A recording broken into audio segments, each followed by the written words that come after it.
In the beginning of my intervention yesterday, I clearly stated, and I quote, "I have condemned unequivocally the horrifying and unprecedented 7 October acts of terror by Hamas in Israel. Nothing can justify the deliberate killing, injuring, and kidnapping of civilians or the launching of rockets against civilian targets." Unquote. Indeed, I spoke of the grievances of the Palestinian people. Markas militer dan pasukan AS di Irak dan Suriah diserang bertubi-tubi imbas bela Israel. Markas militer dan pasukan AS yang ada di Irak dan Suriah menjadi target dari militan yang membela Palestina. Hal itu lantasan Washington yang memberikan dukungan kepada Israel dalam perang melawan Hamas. Markas militer AS itu pun telah diserang dengan rudal sampai belasan kali. Perlawanan Islam di Irak mengatakan bahwa mereka menargetkan pasukan Amerika di dekat bandara internasional di wilayah Kurdistan, Irak. Serangan yang dilancarkan pada Kamis 26 Oktober itu dilakukan menggunakan 2 drone.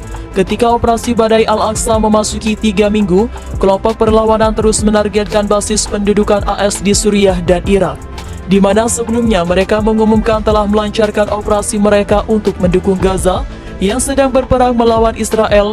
Perlawanan Islam juga mengaku bertanggung jawab untuk menargetkan pasukan AS di Al-Saddadi di pedesaan Al-Hasakah di Suriah. Milisi yang menamakan diri Perlawanan Islam di Irak mengaku bertanggung jawab atas serangan terhadap beberapa pangkalan militer AS di Suriah pada Senin 23 Oktober 2023. Al-Mayadin melaporkan serangan terbaru ini merupakan rangkaian serangan kedua terhadap pangkalan militer AS dalam seminggu. Perlawanan Islam Irak menyatakan kalau serangan dilakukan dengan drone yang menyebabkan kerusakan parah. Serangan drone-drone diklaim langsung mengenai sasarannya di pangkalan di Al-Taf dan Al-Ruban dekat perbatasan Suriah, Irak, Yordania. Sumber tersebut mengatakan kalau di pangkalan AS di Al-Taf, drone berhasil menargetkan pangkalan tersebut tanpa informasi mengenai besarnya kerugian. Laporan menambahkan kalau ada mobilisasi berikutnya dari pasukan militer AS di dalam pangkalan tersebut. Militer AS mendirikan pangkalan Al-Taf pada tahun 2016 dengan dalih memerangi ISIS.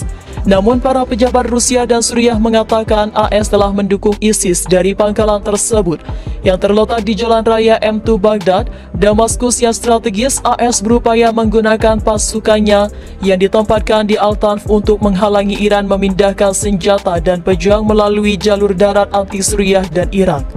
AS juga melatih pasukan separatis Druze di Al-Tanf. Milisi ini juga mengumumkan kalau para pejuangnya melakukan serangan pesawat tak berawak ke pangkalan militer AS di Al-Malikiyah di Provinsi Hasakah, Timur Laut Suriah. Pangkalan Al-Malikiyah didirikan oleh AS pada tahun 2021 di dekat perbatasan Turki, Suriah, Irak untuk memfasilitasi pencurian minyak Suriah. Sementara itu, pangkalan AS di ladang minyak Konoko di pedesaan Deir az-Zor diserang dengan 2 rudal. Kata sumber yang berbicara dengan Al-Mayadin juga mencatat bahwa Al-Mayadin juga mencatat sejauh ini belum ada informasi mengenai kerusakan yang terungkap. Pada 19 Oktober, 3 drone mampu terbang di atas pangkalan Al-Taf dan melancarkan beberapa serangan udara yang berhasil. Sumber-sumber dalam kondisi koalisi pimpinan AS yang berbicara dengan Safak News Irak pada Rabu pekan lalu mengklaim bahwa pasukan penduduknya berhasil mencegat dan menjatuhkan 2 drone. Namun drone ketiga berhasil menargetkan pangkalan tersebut. Pangkalan AS di ladang minyak Konoko juga terkena beberapa roket. Perang antara pasukan Hamas dengan Israel hingga kini masih berlangsung.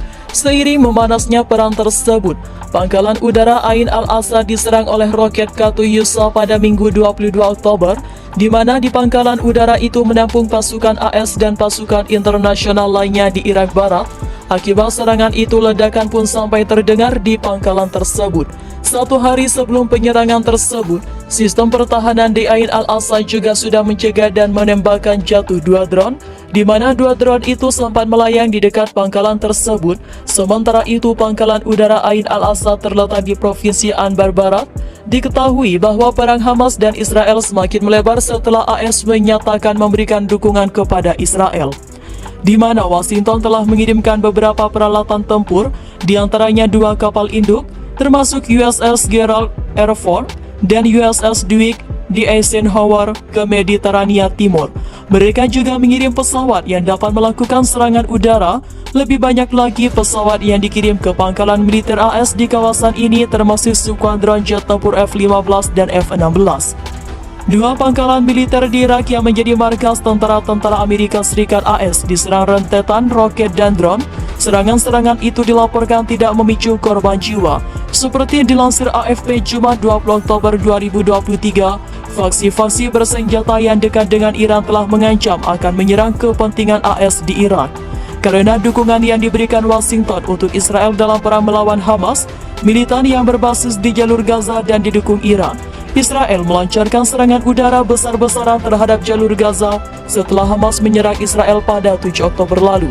Para pejabat Israel melaporkan sedikitnya 1.400 orang tewas akibat serangan Hamas tersebut, sementara otoritas kesehatan jalur Gaza yang dikuasai Hamas melaporkan lebih dari 3.700 orang tewas akibat gempuran Israel selama nyaris 2 pekan terakhir.